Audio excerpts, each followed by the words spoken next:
अस्सलाम वालेकुम, मेरा नाम मुमना मुजफ्फर है। मैं फाइन आर्ट्स दी तालबा हाँ ते मैं रीजनल क्राफ्ट वास्ते काम किते, सकाफत सराइकी सकाफत को आगे चला के। मेरे नाल मेरे अब्बा जी भी आए हैं।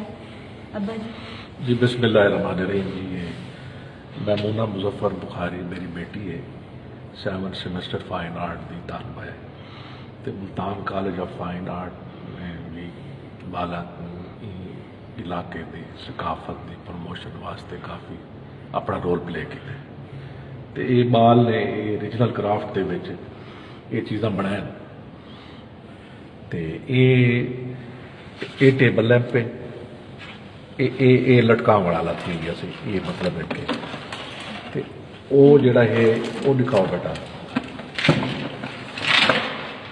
ये जड़ा है ये नाइट लैंप है जी, हल्की रोशनी वास्ते जिन्हें समझ सकते हो। तो माशाल्लाह बड़ी खुशी थी असें ये सराइकी एरिया स्टडी सेंटर और सराइकी डिपार्टमेंट जड़ा है ये इलाके की सकाफत और इलाके के कल्चर वास्ते बहुत अहम रोल अदा करना पे।